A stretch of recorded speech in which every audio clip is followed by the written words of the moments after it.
Hello my dear friends, welcome to అత్తమ్మ kitchen. ఈరోజు నేను చూపించబోయే రెసిపీ అండ్రు కొర్రల ఉప్మా అండి. బరువు తగ్గాలనుకునే వారి కోసం మనం రైస్ ప్లేస్లో, చపాతీ ప్లేస్లో ఈ అండ్రు కొర్రల ఉప్మా చేసుకొని తింటే హెల్దీకి హెల్దీ, ప్రోటీన్కి ప్రోటీన్, బాగా వెయిట్ లాస్కి కూడా అవుతారండి. ఈ ఫుడ్ తీసుకుంటే హెవీగా అనిపించదు. నేను ఇవి ఎలా ఉంటాయో చూపిస్తానండి. కొందరికి తెలీదు.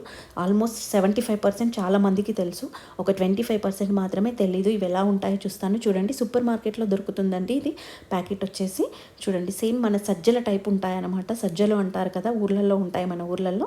అలా బాగా తెలుసు ఊర్లలో ఉండే వాళ్ళకి. చూడండి, ఈ విధంగా ఉంటాయి. ఇవి పొట్టుతో ఉంటాయండి. కొన్ని ఇసుక కూడా ఉంటుంది. మనం చేసుకునే ముందు బాగా చెరుక్కోవాలన్నమాట. చూడండి, ఈ చిన్న గ్లాస్ ఒకరికి అవుతుందండి ఈజీగా వచ్చేసి. మేము రెగ్యులర్గా యూస్ చేస్తామండి. మంచి రిజల్ట్ ఉంటుంది, హెవీగా అనిపించదు స్టమక్ కూడా. చూడండి, ఇలా వేసేసుకొని ఒక 6 టైమ్స్, ఈజీగా 6-7 టైమ్స్ బాగా చెయ్యితో నలుపుతూ పిసుకుతూ కలుపుకోవాలన్నమాట. ఇసుక కానీ ఏదన్నా ఉంటుంది కాబట్టి చెరిగి చేసుకోవాలి.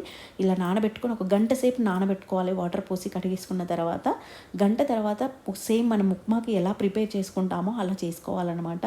ఉల్లిపాయలు, శనగపప్పు వేసుకుంటే మినపప్పు కూడా వేసుకోవచ్చు, జీలకర్ర ఆవాలు ఇలా వేసుకొని జస్ట్ లైట్గా వేయించుకోవాలండి. శనగపప్పు, జీలకర్ర ఆవాలు మాత్రం లైట్ గోల్డెన్ బ్రౌన్ రావాలి. మిగతా ఉల్లిపాయలు, పచ్చిమిర్చితోనే కారం కాబట్టి సేమ్ మన ఉప్మా టైప్. అలా పచ్చిమిర్చి ఎక్కువ వేసేసి ఇలా వేయించుకోవాలి. ఉల్లిపాయలు ఎక్కువ మాడకుండా చూసుకోవాలి. చూడండి, మనం ఒక్క గ్లాస్ అండ్రు కొర్రలు తీసుకున్నప్పుడు 4 గ్లాస్ వాటర్ తీసుకోవాలండి. ఎందుకంటే సామాన్యంగా ఉడకమన్నమాట. అండ్రు కొర్రలు వచ్చేసి ఎంతసేపు నానబెట్టుకున్నా చాలా టైం పడుతుంది. ఈజీగా ఉడికించుకోవడానికి 20 మినిట్స్ అన్న పడుతుంది. మీడియం ఫ్లేమ్ పెట్టుకొని కలుపుతూ ఉడికించుకోవాలన్నమాట. ఇలా వాటర్ పోసేసుకున్నాను. వాటర్ పోసేసుకొని కరెక్ట్ ఒక గ్లాస్కి 4 గ్లాసుల నీళ్ళండి. ఇలా వాటర్ వేసుకున్న తర్వాత పింక్ సాల్ట్, రాక్ సాల్ట్ అంటారు మనకు, అది కూడా ఆర్గానిక్ దాంట్లో సూపర్ మార్కెట్లలో దొరుకుతుంది. ఒకవేళ అవైలబుల్ లేదు అంటేనే మనం దొడ్డుప్పు ఉంటుంది కదండి, మన దొడ్డుప్పు ఇంట్లో ఉండేది, అది వేసుకోవచ్చు. రుచికి తగ్గట్టుగా వేసుకోవాలి.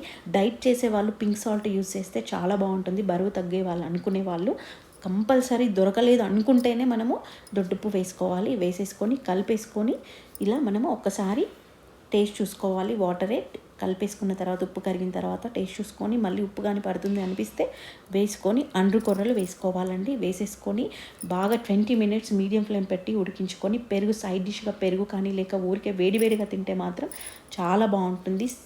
హెల్త్కి మాత్రం సూపర్ అండి.